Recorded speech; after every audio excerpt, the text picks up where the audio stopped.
So, how is life out in the hinterlands? Nice and quiet for the most part.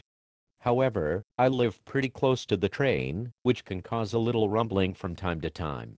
I need to build a fence or something.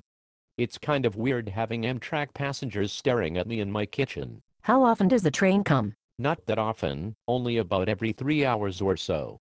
The 3 a.m. train actually makes a nice alarm clock.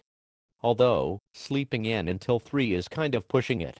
I really need to be out of bed by at least 2 a.m. if I want to be sure to be in on time. Yes.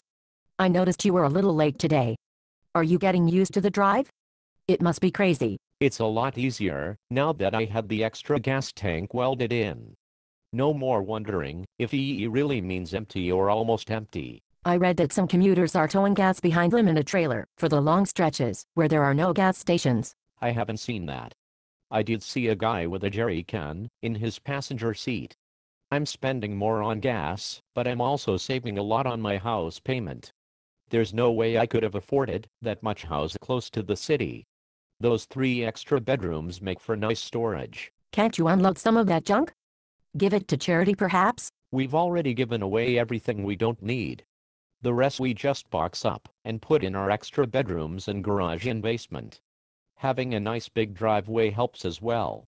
I can pile stuff pretty high there, and I'm not limited by a ceiling, just the power lines. How much do you spend on gas? Well, that's a big expense, but I have one of those gas cards that gives me 1% back on my gas purchases, which turns out to be a pretty big check every month.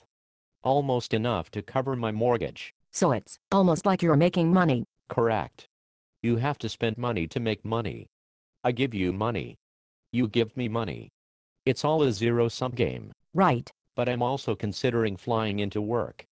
I'm just trying to figure out how to keep some miles off my new Ford Entourage. At the current rate, I'm going to blow right past my 100,000-mile drivetrain warranty the first year. That's a lot of miles. Do you still have to have groceries shipped in via UPS? No longer. This last weekend, they erected a new town center right down the road. Wow, in one weekend? Yes. Friday, it's a cornfield.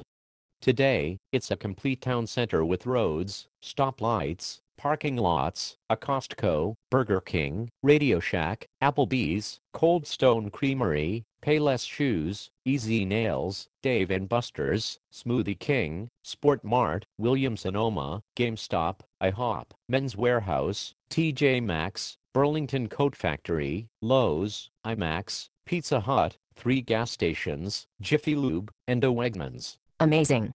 Those town centers go up faster than FEMA caps and Hollywood sets. They do.